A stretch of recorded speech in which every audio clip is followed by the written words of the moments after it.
It's my feel-good breakfast show.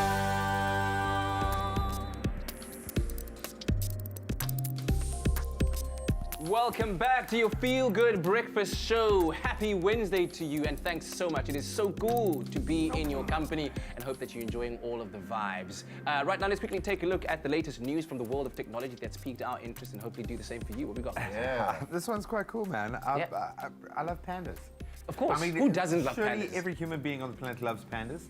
And now tech loves pandas as well. Normally when we talk about facial recognition, it's always some like Skynet scenario, some dystopian future where we're all going to be controlled by the machine, by the matrix. Well, in this case, it's completely the opposite end of that scale, where we're using technology to help save one of the most, I think, tricky species out there. When you look at how difficult it is to get pandas to be able to mate, and of course, when you release them into the wild, they go into very remote areas, almost impossible to track. So now we have a brand new facial recognition app for pandas. Whoa. Hello. Check it out. He's Panda. just seen himself on Instagram. Panda. Man. Panda replay. So, of course, every panda has very unique markings. And what you're looking at there, those black rings around their eyes. Yes. Well, yes, we are akin to this in Breakfast TV. We understand the black rings. That becomes a very big part of how they identify them. And when you're looking to mate particular, with species, you need to be able to identify and track who's where. And so this new thing, it draws from over 1,200 images, if I'm right. No, 120,000 different images and video clips and the likes, and especially the markings around their eyes. Uses those things like we would a fingerprint. And basically now there is a guy who goes around tracking pandas. Best job in the world, man. That is the best job in the world, arguably. And they only eat their bamboo.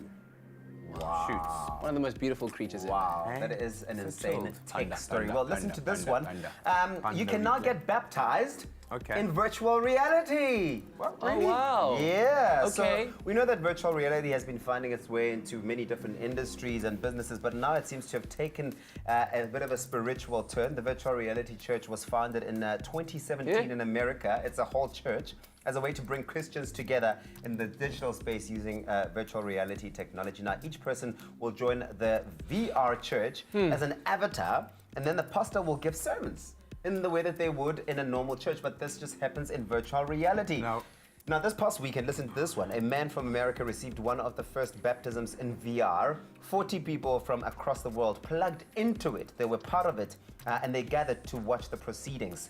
Now, because it all happens in a 3D animated world, there's no real water, so they made use of a virtual swimming pool. Now, the pastor also gave an entire sermon and dipped the person's digital avatar into the water. Wow. Is this I mean, The virtual water. You could go a step further and like make it 4D and then have someone at home Just throw water plugged on your in face. because they're like their avatar's there, and then when you get baptized, they just take a bucket and then just And then the baptism challenge, we'll call it. No, those avatars are a little bit weird. they really are. But it's cool because the church is non-judgmental, right? Yeah, It's the not nice thing is that you get to choose what you look like. You actually create yourself going into the church, and you can look like however you want. But then are you then still created in the image of God? Well, is the water still blessed? The many controversial questions we continue to ask regarding this topic. Would you get Would you baptized join it? online? Nah, I'm grand, bro. Just rather go to the church and, okay. Anyway, those are some of the stories that have interested us. Let us know what you are sharing around, and of course, when you do so, #Expresso Show. But right now, let's cross on over to Tulu. We are celebrating Africa Day on this very man. specific day.